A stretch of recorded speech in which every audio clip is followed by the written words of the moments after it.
So with over 20 years of project management and leadership experience, Colin has risen through the ranks from project manager to heading up projects in large corporates and government here in the UK, New Zealand and Australia. The relationships and cultures he has built are testament to the learning, listening and improving he has done through his career to achieve outstanding results. Colin delivers speeches, as you just mentioned, training courses and mentoring programs that long live in the memory. He works with corporates, all sizes, agencies, senior leaders and individuals looking to make a difference to their organisation and to their teams. So without further ado, over to you, Colin. Thank you, Mark. It's a very formal introduction. Just a little bit more about me before I start.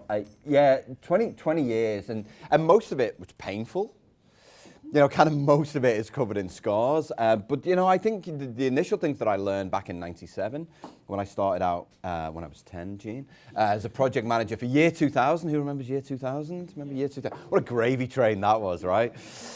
The world was going to end, but it's because of people like us that it didn't. We relied a lot. We kind of made it up a little bit as we went. I was back in Liverpool as home for me originally. And, I was asked to be a project manager because I was good with people and I was good with teams. That was the key criteria for getting the job. It had nothing to do with methods. It had nothing to do with IT knowledge. I had zero IT knowledge. I was working in telesales for a newspaper. But I was good with people and I was good with teams. And I learned a lot in that kind of 4 years of crazy that we had for year 2000. It really was a full-on 4 years. But what I learned most of all, that is, if I'm a really good person and I make good decisions and I make them quickly and I've got a good plan and I engage with the people who are impacted by change, then mostly it's going to be okay. And we've kind of got away from that a little bit. So just to kind of frame the talk, the project rots from the head is based on an old Japanese proverb where they talk about the fish rots from the head, essentially where they organization, if you get it wrong at the top, basically it filters down. And I think we've seen a lot of that, and I'll give you some case studies as we go. I'm going to remain seated, if that's cool, because otherwise I'll tower over everybody else, and I don't really like doing that. So projects are interesting in the sense that, according to KPMG, 90% of what we do these days is considered a project. It has a start, it has an end, with the other 10% being, of course, operations. But we tend to projectize more and more things these days. And we've got so many people who call themselves project managers who have no idea what project management really is. Now, that's no disrespect to those people. They're often told they're leading a piece of work. But at the root core, what that gives us is a kind of army of people who just don't have enough of the skills. And for those of us who are involved in I'm kind of stuck between the muffins and the balls here. Yeah. Sorry. Cheers. I'll just keep talking. Yeah. And so, we need to make sure that we give people the right skills, but most of what we talk about in project management is the wrong stuff. I threw stones at the NBN this week. Last week, who hasn't thrown stones at the NBN? Because we're still talking about the wrong things. We're still talking about the wrong things, and I'll talk about that as we go. KPMG did a study, and for those of you who see me speak or heard me speak before, I talk a lot about the fact that we've got these failure rates, and the fact is that as a profession, the number of projects considered successful hasn't changed in 11 years, despite the amount of money we put in developing project management. It hasn't changed. From 29% in 2004 to 29% success in 2015. And for those of you who know our organization, 29% seems high. But it is 29%. KPMG in New Zealand. So I've got some slides. Feel free to take some pictures of the slides. For you guys, you're going to be rubbernecking. But I'll talk to it anyway. KPMG in New Zealand found that 61% of the organizations they surveyed thought their projects were successful when they actually weren't. And I went to New Zealand, I met with KPMG because I use a lot of the stats that they produced in the survey, and I said, just to be clear, kind of almost two-thirds of the people you talk to, senior managers, had no concept of what success was, and they said, yes, that's absolutely right. But we find this with our projects a lot. We find that there's kind of this we're really successful, but actually we're not because we don't really know what success looks like. Also in New Zealand, they do these things called gateway reviews in government. And essentially it's just a kind of milestone checkpoint to say, here's where we are at the end of the year. Typically they would do that. In New Zealand, they do this every year. We do a similar thing here in Victoria. Concerns continue, right? These are the words I want you to keep in mind. Startling proportion, lack of maturity in these areas. Startling proportion, lack of maturity. Stakeholder management, risk management, governance, resource management, project and program planning, finance management, benefits management. That's everything. That's everything in project management. There's nothing there. You're like, you know what they've missed out? You know what we're good at? It's everything. Startling proportion, lack of maturity. If this report was from 2004, I'd be like, okay, look how far we've come. It's 2015. I stopped reading after that. It's the same thing written slightly differently every time. And I was talking to Stephen about this at the start. The reason that I went to work for myself, my last permanent job here was head of projects for Vic Roads. And in 2015, I got fed up. Sick and fed up of the fact that projects fail for the same reasons every single year. And there's some of them there, every single year. And I thought someone's got to do something about it. Because we would go to conferences, practitioners like me, who's there to inspire me to be better at my job? Who's there actually telling me what I should be doing different? Who's giving me 3 things that I can do differently immediately? Well, no one. What we get is the same old people saying the same old things, trying to sell us stuff, instead of saying, here's what's wrong and how can we fix it. And at the heart of that is this. We've got a bunch of people in our profession who've got certificates or badges who think they're really good, but there's no track record to back that up. We've also got a bunch of senior managers who think they know what project management is and how to do it really well, and they just don't. They see it as an extension of their role, and it's not. There are only 2 reasons for project failure. There always have been and always will be 2 reasons for project failure. Poor project sponsorship and poor project management. 2 reasons. But we're great in our profession at coming up with excuses. Oh, scope creep's the biggest reason for project failure. Yeah, that's a project manager's job. Oh, changing market conditions. Yep, that's a sponsor's job. 16, I counted in a survey earlier this year from the UK, 16 excuses for project failure. There's only 2. Poor project management, poor project sponsorship. Now, it would be very easy for me to spend an hour throwing stones at project management and generating loads of laughs and going, but it's not helpful. So what I'm going to do is kind of talk about where we are, but what needs to change in order for us to be successful. In order for it to be, and someone said to me, he's like, whatever you do in your presentations, don't give away your IP, because people need to buy that. The thing is, right, is if we don't give away the stuff that works, nothing ever changes. I can't work with every company in the world. I'd love to, over time. It's killing me anyway at the minute, but we can't. So we've got to start talking about these things. And I'd really urge you, for those of you who meet people here today, stay in touch and share what works well. Because you never know, you might just pick up one thing. For ZMed talking to Telstra, might just pick up one thing and go, you know what, that would really work for us. So I wrote 2 books. I wrote The Conscious Project Leader last year out of frustration that there's no how-to guide for project managers. We send project managers on method courses. They learn Prince 2 and Agile and PMBOK, and they have to do all the stuff. That's the stuff that we need to know, right? It's the least important part of project management. I'll get there. But there was no how-to guide for the people skills, which are the most important. We used to call them soft skills, right? Which are the hardest things to do. Seth Godin, who's a leadership author in the US, calls them real skills. And I totally agree. And the things that I learned back in '97 were the real skills. The real skills about building relationships, communicating a message, creating teams. Please feel free to connect with me on LinkedIn. If you want to stalk me on any of the other social media, feel free to do so. I do a fortnightly newsletter. Please feel free to sign up to colindellis.com. Boom!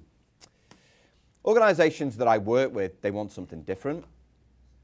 They're kind of tired of projects failing over and over again. And what they want to do is they want to complement the skills that their project managers have in the methods that they use with the actual real skills that will make them successful.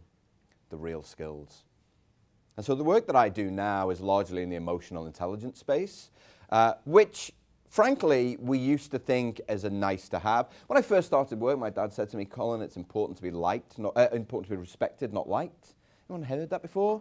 It's important to be a respected, son. And you know what? That was good advice probably in 1987.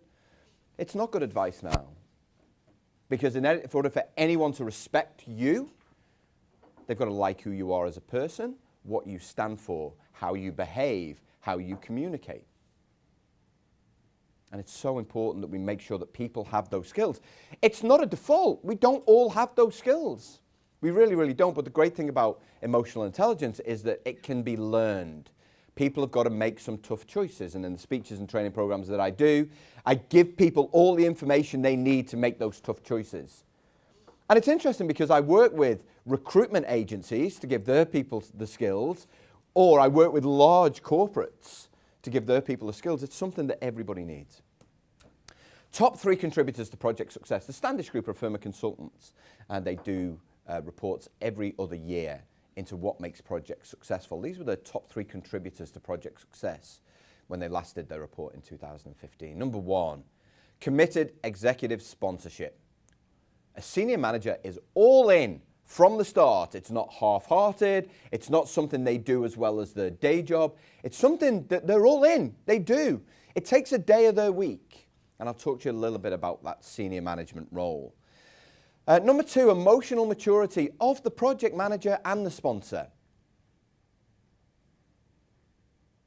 Really, really important, this thing called emotional maturity, that we know what it is. Our world changed post the global financial crisis. It changed. We've got a new generation of people who want something different. They want something different. They want purpose and vision and values. It's what it means to be emotionally mature, is you understand what you stand for, what you're about, and what you need to change when you speak to different people in order to make sure a message lands, or you motivate and inspire people to do great work. And this thing called leadership has become too hard. We think we can send people on a leadership development program and them just change. It doesn't work like that. It's a series of choices they have to make, and I'll talk about that shortly. And then the last thing, of course, is involving the right people at the right time. One of the things I love about Agile, the method, it's typical project management though, that we took a set of principles and we turned it into a process. Right? This whole concept of Agile, you know, and there are people like me who's like, oh, we were doing Agile in 97. We were doing stand-up meetings in 97. We were. That's before there was any kind of process and formal frameworks and stuff, right? There was elements of that. But one of the things that I love is the users are deeply involved. And yet, it's also a massive problem because there are so many organizations out there who want to go Agile, right? It's one of the big buzz phrases at the minute. We need to go Agile. We need to be more Agile. What I don't realize is the level of time commitment that's involved in going Agile. They don't get that. And then they don't want it. And then they back out and you don't have number 1. And then obviously Agile becomes the big bad wolf when actually it's still down to people. It's still down to people. The best projects ever are a result of the people that lead it and the environment they create for the team. Always has been, always will be. No one will ever say that's the best project ever. Thank God for that Prince 2 training you went on. Now as project managers, it's important that we do all of those things. That's our technical stuff. And then what we need to do is blend all of those methods. We need all of those skills. But it's never more important than who you are as a person and the environment you create for your team. Now for senior managers, I mentioned that project sponsorship isn't as an extension of BAU. It's an actual job that you need to do differently. And I did a speech recently in the US, and this guy says to me, he's like, so it's like a different hat, right? I was like, no, it's like a different set of clothes. And they pinch in really uncomfortable places at times. You're really uncomfortable because you're not doing what you are hired to do. We have permanent project managers, but we don't have permanent project sponsors. And yet the level of time commitment is almost the same in some instances. But they've got to do 3 things. They've got to take ownership from the start. From the start. They've got to put their hand up and say, this is my project. They've got to get involved in planning. I'm working with a big pharmaceutical company to help them change their delivery culture all year. We're working all year on it. Massive undertaking. One of the first things that we did was stop doing some projects, right? Stop doing, because everyone does too much. I'll talk about that in a second. Everyone does too much. But then the second thing is like this concept of being a sponsor means you get involved all along the way. And if you don't have time to go to planning sessions, then you're doing too much. Because it's your project. The project manager delivers it on your behalf. And it's your job to make the right decisions at the right time to keep it moving. And then, as a sponsor, you've got to go and do the thing that you're really rubbish at and get the benefits at the end. The reasons that we undertook projects, you've got to go and get the benefits or the outcomes or whatever the hell you want to call it. Because too often what happens is we complete a project and then we're like, okay, we're done. Our work is done here, there's nothing else to do. And then we wonder why we even started this thing in the first place. This just outlines just how big a job sponsoring a project is. And I'm working with an organisation in Sydney, and I was working with one of the senior managers and said, how many projects are you sponsoring? He said 4. I was like, okay, that feels like too many straight away, as well as your day job. As well as your day job. I was like, so you've got to stop doing 4 of them. Oh, I can't. All 4 are business critical. I was like, okay, well then you've got to get better at planning and prioritising your work. Because one thing we do a lot of in our organisations is overpromise and underdeliver. Every year, working with a company in New Zealand, they missed their capital budget target by $500 million last year. Right?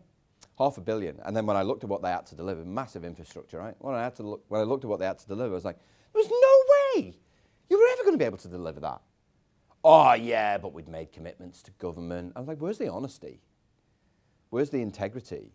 Where's the courage to stand up and say no? I was head of projects for one company in New Zealand. I lived there for 6 years. We gave money back to government. Unheard of. Never been done before. We gave it back 6 months before the end of the year so that other agencies could use it. We were never going to spend it. That's the emotionally mature thing to do. Was it hard? Yeah. Did I need to use some courage? Absolutely I did. Especially when the chief executive said, no one's ever done this before, and we're going to look like idiots. You know what? The exact opposite happened. We did not look like idiots. They thanked us for our honesty. One of the big issues I have with the NBN right now is we're talking about the wrong things. As the ultimate sponsor, Malcolm Turnbull should have come out and said, you know what? We got it wrong. We got it wrong. We haven't learned from the mistakes of the past when we replanned this thing in 2013. We overstretched yet again. We didn't really fully understand the technology, but as the ultimate leader, as the ultimate person in charge, it's up to me to make the hard decisions. I wasn't close enough to the detail. We didn't plan it properly. We didn't make the right decisions, and we got it wrong. We're going to stop it now, do a full review, and come back with a comprehensive plan to deliver over the next 3 to 5 years. Didn't do that. Threw stones at the Labour government. Again. It's become a political pawn. None of this exists. Public accountability, none of it around NBN. But we're talking about the technology rather than the actual quality of the people in charge leading this stuff. Government minister was on it just smiling all the way through with these pre-prepared answers. Where's the accountability? I want to see it. That's what stewardship means. It's what it means to lead. And KPMG found that half the projects that they surveyed didn't have an engaged sponsor. Now, engagement is one of those BS corporate words that we use these days. How engaged are our people? How much of a shit do they give? That's what we mean. But we don't use language that we actually use in the workplace. What we do is use fluffy words like engagement. Oh, we've got only half are engaged. How much do you know about what's going on? Are you leading from the front? Do you understand as a senior manager you're a role model for this project? And that people are looking up to you and they will ape what you do. So if you check your phone in a governance meeting, sure as eggs are eggs, everyone else is going to do it. These are these basic behavioral things that we just don't see. Now, for those of you who work in organizations who deliver great projects, and there are many organizations that deliver great projects, right? You know what good looks like. And actually, as a project manager, I feel pushed along the way. I get asked questions all along. Where are we? What are the next 3 milestones? When will they be delivered? What challenges do you face right now? If I go and talk to the head of finance, what's he going to say to me? What's his big worry? And all of a sudden, I'm uncomfortable. Great! That's what engaged sponsorship looks like. You constantly feel challenged as a project manager. You're constantly thinking about the questions they haven't yet been asked. And you're doing all of that work. You're doing all of that work, and that's good leadership. I talked about this fact that leadership is a choice. It's a choice to do things differently. It's a choice to look at yourself, be more self-aware, identify some of the, or get some feedback from somebody who can tell me what I do well and what I don't do well, and choose to do some things differently. Bless you. Really, really important we do that in 2017 and beyond. Wasn't that relevant in 97? We could bang the table, get things done. We could give people a rocket. All these old-fashioned phrases. I'm nearly 50. And, oh, there's usually a sharp intake of breath then. No, I am. I'm nearly 50. The last thing I want to be is irrelevant, particularly my behaviors. I went to the thing that made me decide to work for myself is I went to a project management conference, and the keynote speaker stood up on stage, and his very first words were, "My kids say I'm out of touch." They were his first words. I was like, oh my God, what a way to kill the energy in a room. What a way to demonstrate that you're not in touch with what's happening right now, because what's happening right now is the thing you need to know most of all. What's happening 10, 15 years ago and the way we used to do things, it's a whole new language. When I was in the States, I went to a baseball game, and this guy hit the ball, and they got a couple of runs. It was in New York. Everyone went up, huge cheer, and the guy next to me was like, "That's dope, baby, that's dope." And he looked at me, I was like, "I haven't got any." And then I had to go and look up what that phrase actually meant, right? Which means it's really great. Dope means great. I'm like, okay, cool, I got this. But it reminded me of the fact that language changes all of the time. And I use the Urban Dictionary more than I use the Oxford English Dictionary these days to figure out what my kids are saying. My dad used to come home from work and used to say, "How was school today, son?" I say, "What's the haps?" to my 11-year-old, because that's the language he uses, right? But there's a bunch of people, 50-year-old men, middle-aged men were the worst, right, who we think we can just carry on behaving and communicating the way we always done. It evolves every year. And this concept of leadership, and Hogan and Kaiser found this in 2015, it never stops. Bad leadership degrades the quality of life. And who's worked for a bad leader? Anyone? So, like, we talk about work, taking work home, right? We don't take work home, we take emotion home. We take that emotion home, and it just eats us away, some of us. For some of us, we verbalize it to our partners, and they do their best to show interest. "Oh, right, dear. Oh, no, he sounds terrible." Good leadership enhances the quality of life. That is a bunch of choices that we need to make to be different. To be different. And it's really, really important that we take those choices and understand what it means. Daniel Goleman wrote the book on emotional intelligence. He called it Emotional Intelligence, just so there'd be no confusion, I think. And he talked about this, the fact that the smartest people generally aren't the winners in business anymore. It's people who've got high emotional intelligence. Alfred Binet even said this. He's the inventor of IQ. The smartest people are the people who understand what this thing called empathy is. And they practice it on a daily basis. They communicate in a way that people want to hear, not the way that they want to say. They constantly look at themselves and ask themselves, was I the best version of myself today? And what we want to do is kind of reduce the anger that we feel in work and find better ways to deal with it. Anger is an emotion that we're all subject to, but we need to find better ways to deal with it. Quite often when projects go wrong, what we do is we bring in old-fashioned behaviors to fix it. We need someone who's action-oriented to get this thing over the line. When that's the completely wrong thing to do. What you need is more empathy to build a team, to create a vision, demonstrate values, and lead people to that whilst making some tough decisions what to chop. Now, there's a time for that action-oriented kind of approach, usually around legislative work that got an end date, and we just need to make sure we don't do this and do this.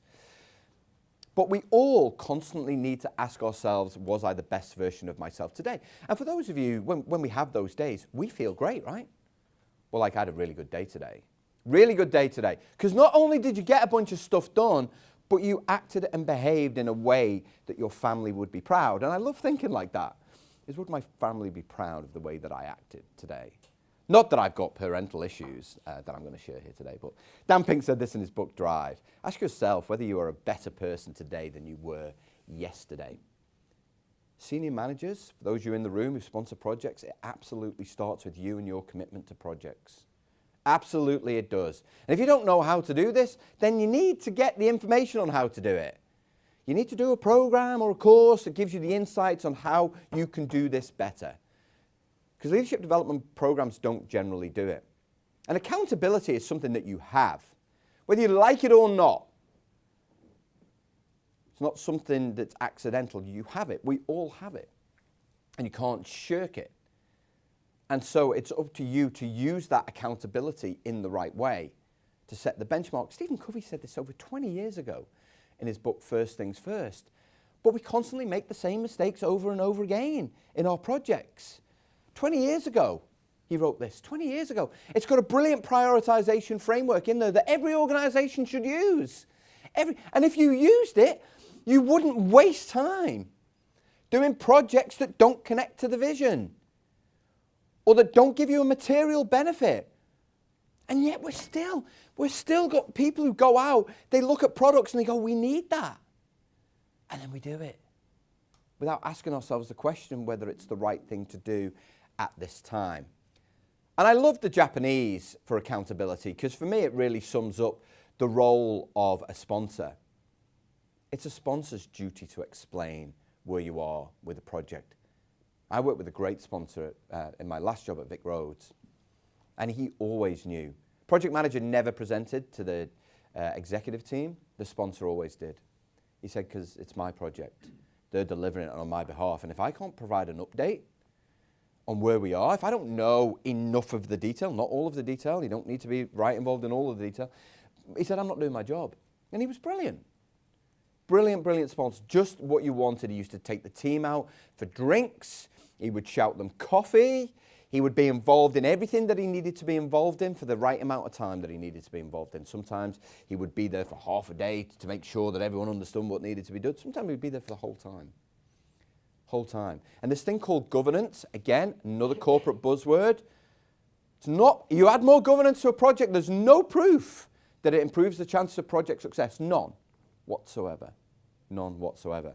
In fact, the Governance Institute of Australia did a survey late last year, and 3/4 of its members found that governance is actually a drain on productivity. Three-quarters of the Governance Institute of Australia's members thought that governance is a drain on productivity, which is like car manufacturers saying cars are really bad for the environment. But what are we doing to change it? We still have these huge 1-hour, 2-hour talk fests that we call steering committee meetings, where we don't actually talk about the really important issues or make decisions. We bore ourselves stupid with updates and people switch off straight away. We've got people on laptops doing things. We've got people on tablets doing things. We've got people on phones. I bought a fruit bowl. Put the fruit bowl in the table. People, you have to put their phones in the fruit bowl. Because if you can't stay focused for 40 minutes, and it should never be an hour, governance meetings, just as a tip, never be an hour, for 40 minutes, then it's not important enough.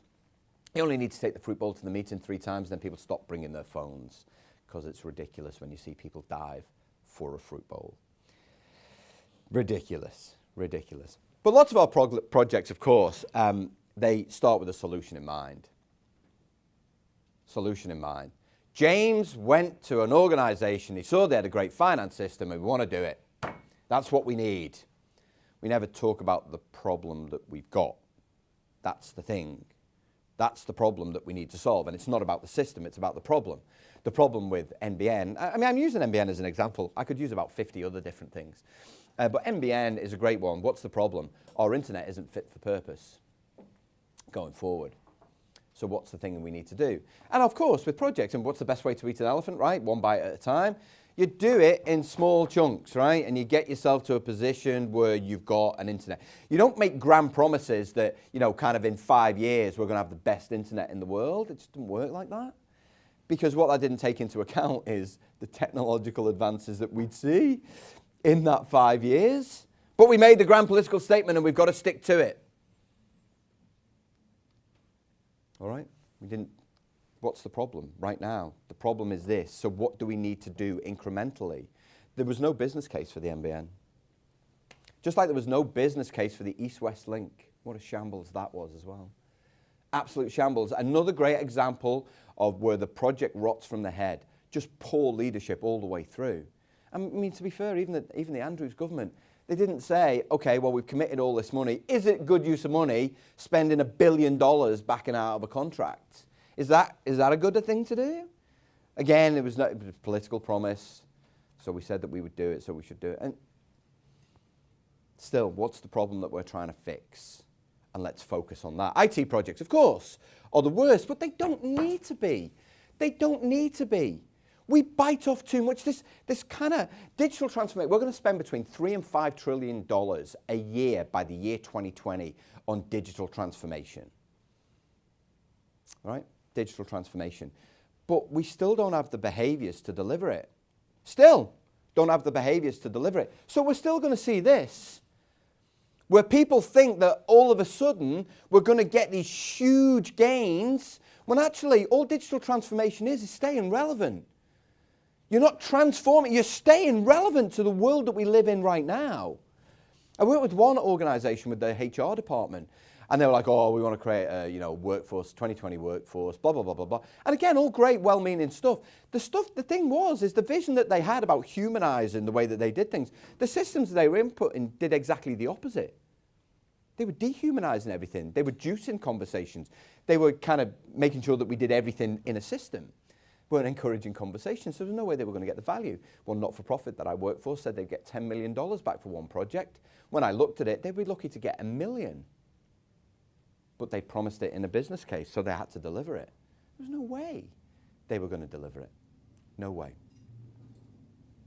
So when it comes to senior management and sponsorship, obviously I'm talking passionately about this stuff because there's really no need for all of your projects continue to fail. But it starts with the person at the top. Right? It starts with that engagement at a senior management level. They've got to know, why are we doing this thing in the first place? What do we expect to get back? Is it realistic? Does it line up to the vision? Do I have the time to sponsor it? If not, can I delegate it to somebody else? You know, when I was at a government agency, someone said to me, oh, if they're a VR6 or some kind of banding, they can't sponsor projects because they don't have the delegated financial authority. I was like, that seems a bit archaic, plus the fact I don't have time to do it. How do I change that? Oh, you can't change it. Yeah, but how do I change it if I want to? Oh, you probably have to write a memo to the CEO. Yeah, so I did that and he approved it in a fortnight. But we've all got this fixed mindset. The people I was working with had this fixed mindset, low emotional maturity. Fixed mindset, that's the way we've always done things around here and it will never change. Rather than, you know what would be better? And not more efficient or more effective, again, corporate BS phrases that we use. You know what we'd better here is if we could free up someone else's time to do this and give them the accountability for delivering it. Oh, you mean like a development opportunity? Well, yeah, kind of. But actually, if we want to get them to where they want to be, we've got to start changing some stuff at a senior management level in order to free up our own time to concentrate on what's important and to make sure other stuff happens. Because we want to make sure that we deliver everything that we said that we would. That's what we want to do. And it has to be realistic to start with. Otherwise, we're just going to disengage a bunch of people. In other words, they're going to go, we can't do that. And it will immediately kill motivation. Now, so sponsors and project managers, we are in the inspiration and motivation business. To do that, we need to communicate really, really well. So we've got to do those things, 3 things, really, really well. Inspiration, motivation, communication. None of that is covered in the methods that we send people on. I'm about to start work with an insurance company across Asia. They've got a cracking manual for project sponsors. And what it talks about is this need to connect with the vision and also to make sure we do things in the right way. But then it talks about how to inspire and motivate teams. Brilliant. But then what they need is the insights in how to change themselves. Right? This thing called emotional intelligence. Really, really important. And as a sponsor, what you want to make sure is that you've got a really good person leading the project on your behalf. Too often what we do in organizations is we just put the usual suspects on projects. That's what we do. Worse still, organizations recruit in the wrong way. Doing a speech at a HR conference, keynote speech at HR conference. later this year. Got a great opportunity to tell people that they hire project managers in the wrong way. We still see ads on Seek that say, project manager required, must have SharePoint experience. Yeah, well, that's a SharePoint SME. That's not a project manager. Yeah, you know, they would have been a better project manager if they'd not got stuck into the detail. You hired an SME. Project manager required, must be able to inspire and motivate a team of people to do great things. I would love to start seeing those ads on Seek, because that's their job. That's what they need to do. You know what? The SharePoint stuff, you need to be able to learn that in your spare time as a project manager. A great project manager can manage any project in any sector, in any country in the world. They really, really can, but they've got to inspire, motivate a team of people and communicate in the right way.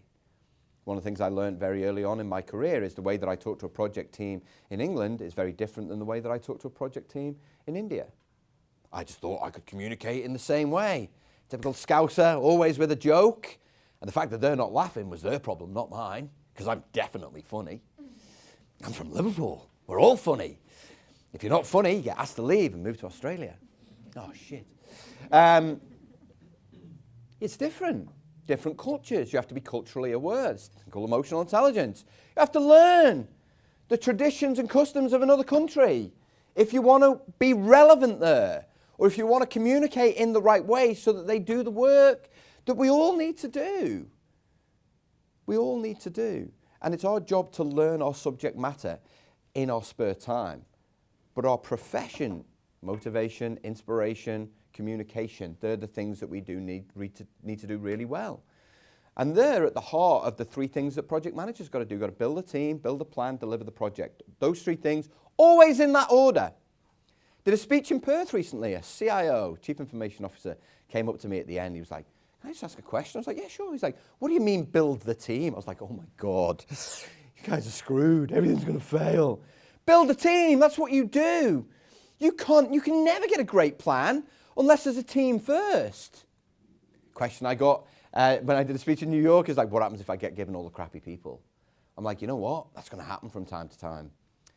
But where you'll create a great reputation is if you create a great team that hums and that you get those people motivated and inspired to deliver that project. That will be one of the biggest successes that you ever have, because most of those people are misunderstood or they need performance managing. And you need to communicate in a way that they want to hear, not the way that you want to say. So build a team, build a plan, deliver the project. Peter Taylor wrote a book called The Lazy Project Manager. And what he talked about was this concept of project management being easy in the delivery phase if you do all the work up front. He didn't mean lazy in the actual definition. And it's true. When I got it right, and it wasn't all the time as a project manager, is when I did the first two things really, really well. Because I was better able to see what could go wrong. I was able to speak to people in the right way at the right time. I was able to leave them to it, and they would just do stuff. They didn't need me in the room all of the time. You know, I say to project managers, I was talking to one project manager, and he said, there aren't enough hours in the day. I'm like, what are you doing? What are you actually doing? And he reeled off a bunch of things that he was doing. I was like, about 70% of that you shouldn't be involved in. You shouldn't be involved in discussions about requirements. Yeah, you maybe need to get involved kind of at the start to make sure people understand what needs to happen and when, what the milestones are, where the agreement points are. You might touch in with the lead BA every now and again, but you don't have to be in every single requirements gathering workshop unless you don't have a BA lead that you can trust to do these things on your behalf. Part of that build a team. Everyone understands their role. Too often what you get is a list of roles and responsibilities. A project manager will, a BA will, a technical lead will, blah, blah. Yeah, it's not enough. It's not enough. I help organizations build these teams, or cultures as we call it now, in 2 days. Just 2 days talking about how we're going to work together, understanding each other's personality, understanding this thing called collaboration. Another business buzzword. Oh, we need to collaborate more. Great, how are you going to do it? Let's have less meetings. That'd be a better way to collaborate more, because we could have more conversations about stuff and free up time, but everybody's busy, but not productive. The reason that there are so few great project managers in the world is they have to do all this really, really well. Really well. It's who they are, leadership, and the environment they create that will make them successful. But they still got to know all the methods. According to the PMI, we spend $500 million. PMI is the Project Management Institute, my apologies. Project Management Institute, it's our profession, our world body. There are big conferences on in Chicago at the minute, and I really, really hope people are being motivated and inspired after it. They reckon $500 million to $1 billion every year is spent on project management development. For the last 10 years, we've spent it just in one column. Just in one column. The people that get it right kind of do the leadership and culture really, really well. But they've got to do all three. I've got all the badges. I know all of the things. But if I was a bit of a dick and didn't know how to create a team, everything that I did would have failed. Everything. I had to sack a scrum master in New Zealand.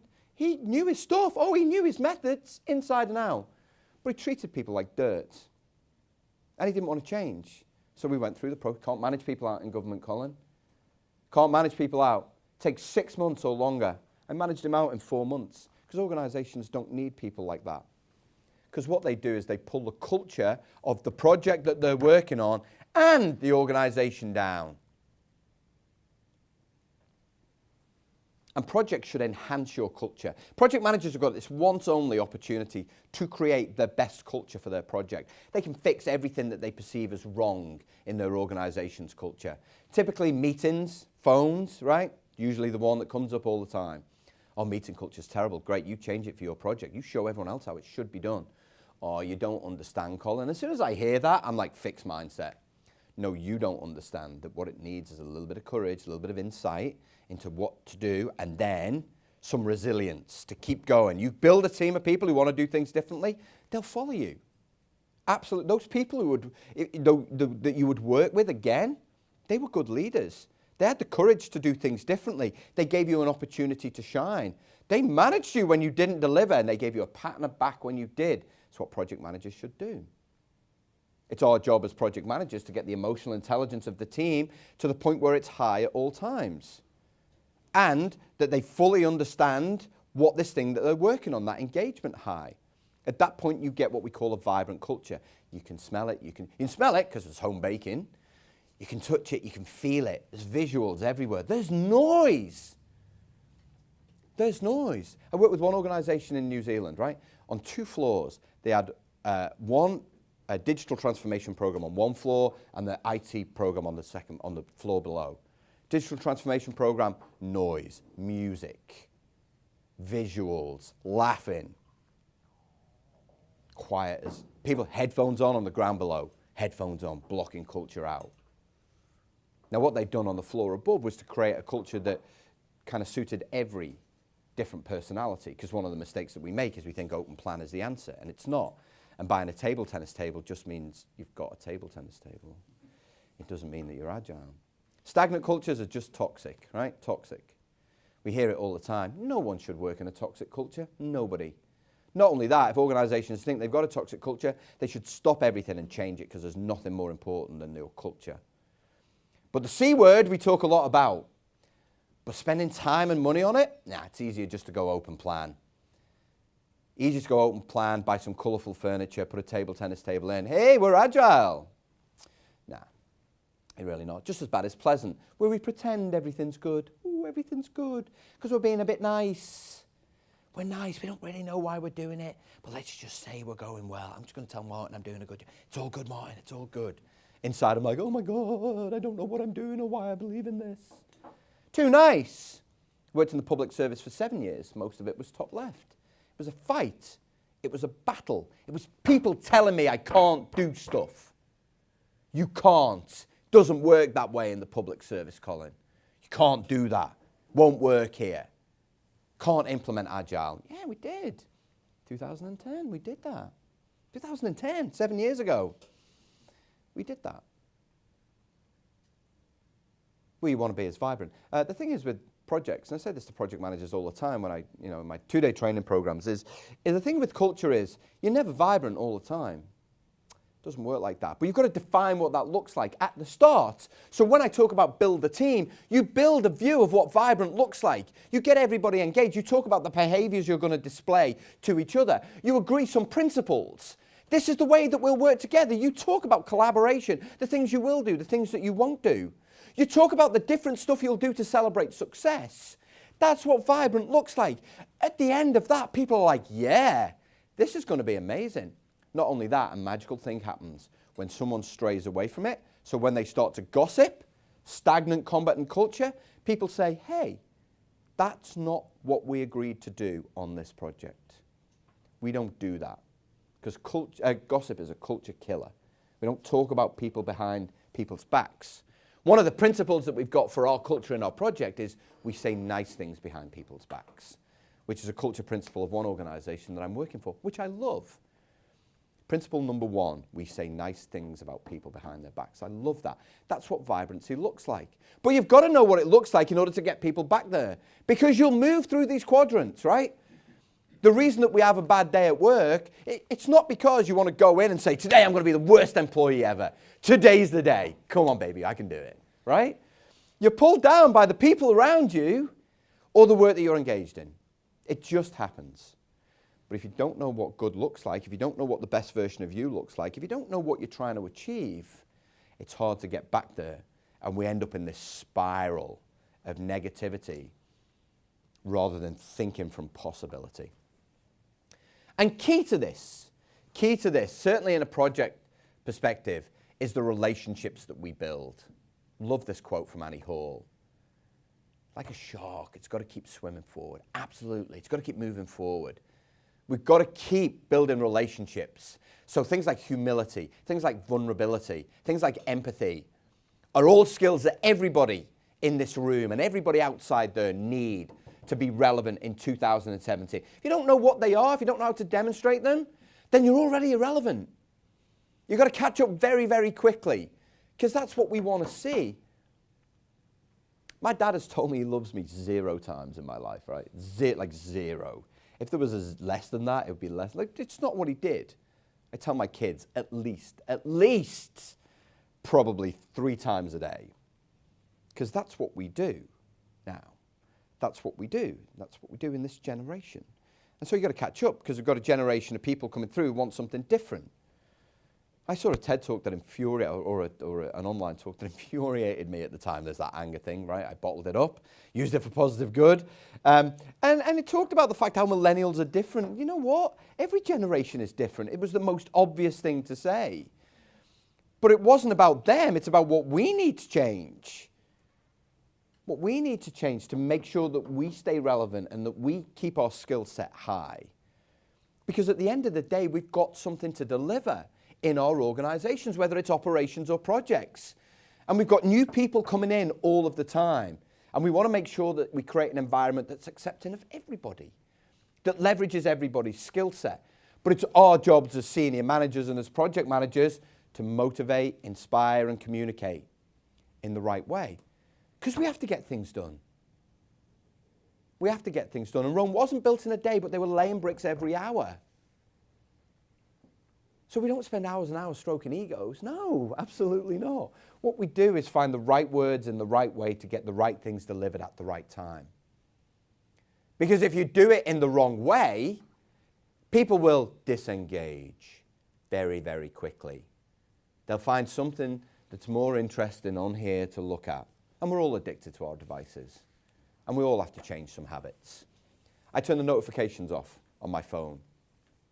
I reckon the number of times I checked my phone came down by about 40% over probably a period of a month as I got myself out of the habit. Because as soon as a notification goes, you're like, someone sent me something that I have to look at. And according to Microsoft, it takes 14 minutes to refocus after you've been distracted by something. 14 minutes. So we find ways to distract ourselves these days. We're really, really good at it. And yet as a parent, really conscious, like, see kids on their devices all the time. It's like, oh, kids are addicted to devices. We're worse. Baby boomers and Gen Xers, statistically, we're worse. We can't help ourselves. Because we do it in work all of the time. All of the time. But this thing called project failure, we can all change. We can all change. We need to shine a light on some of those things that we don't do well right now. We need to be frank about what works and what doesn't. We need to be honest about what we can actually deliver. We just need to stop doing some things and say, right, what's achievable, what's not this year? Not hard to do. Not hard to do. You can call it a replanning exercise. You can call it whatever you want. Oh, by the way, you don't have to go off-site to do it. Generally, off-sites are just the same conversation in a more expensive venue. But if you want to do it, cool. You want to create a different environment, great, do that, but have a different conversation in a different way. Do it differently. Create a vision that everybody's involved in. It's one of the things we did really, really early on is we stopped bringing in consultants to create visions. We brought in consultants to facilitate conversations to create visions. It's different because you don't feel connected to a vision if you haven't had a say in it. My last role in the UK was working for a retail company. They had no online presence in 2006, and they wanted to become the largest online retailer in the UK. Yeah, there was a bunch of people who said we couldn't do it in that real stagnant space. The then managing director said that there was no place for those people in this business.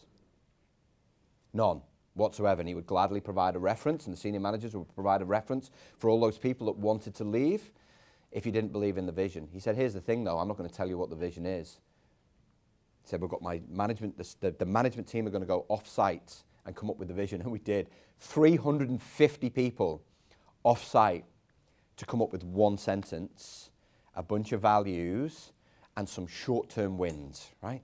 Things that we believed that we could do immediately. We took 2 days. A lot of the work that I do these days is kind of based on that work. So we all broke off into groups and we came up with the vision. And did they use anything that I suggested? Not a thing. Did it line up with what I thought the vision should be? Not really. Did I own it when I leave there after 2 days? You're damn right I did. Because I've been involved in something that I'd never been involved in before, ever. You know, me and my team, we produce this thing called the culture playbook for organizations for the way that they deliver. It defines the culture. It creates something new, something different, something they've never had before. But it's not what organizations have traditionally spent money on. So they're scared to do it. Scared to do it. You have to overcome, get past that. Have a bit of courage. Do something different. Because governance, regardless of whether it's operations or projects, it's not, you can have all of the stage gating documentation in the world, all of it. It's about behavior. It's about you as an individual getting involved in the right things at the right time and then doing it in the right way. Inspiration, motivation, communication. And if you want to fundamentally change the way that you do things, you've got to do some things differently, and you've got to be a yardstick for quality. You've got to demonstrate what great looks like, what good looks like. It starts with you and your behaviors. Listen, you need all the technical skills, right? You need all of the knowledge. You need to know what gates we have to go through and what needs to be improved. But nothing is more important than the way that you behave. Nothing. You're a role model for this thing called transformation and delivery. You, as an individual, every hour of every working day. If you work till 8 o'clock, if you're in at 6 and you work till 8, you're sending the wrong message. You've got to look at what's in your calendar and prioritize some of that stuff. You've got to be the person that you expect everybody else to be. And when it comes to projects, the best projects are a result of the person that leads it or the environment they create. It's two people. Project sponsor, project manager. They're the only reasons for project failure. And when the project rots from the head, it's those two things that need to be addressed. Those two. And this journey that I'm on, which I started 2 years ago, is to give those two people those skills because we just don't have them. Not everybody has them. And we're working in this diluted way now where we think everyone's a project manager. They're not. We think everyone's a project sponsor. They're not. It's a skill set that everybody needs. But it comes with some choices. So, as Mark said at the front, I'm on a mission to change the way the world thinks about project management. I really, really am. If you want to know more about me, I'm happy to stay behind as long as you want. If you want to grab a coffee afterwards, I've got nowhere to go, so I'm all good for that. Otherwise, please connect with me or drop me an email. I'm happy to answer any questions. Otherwise, thank you so much for taking the time out of your busy morning to listen to the Scouser rant about how we can be successful in projects. Thank you.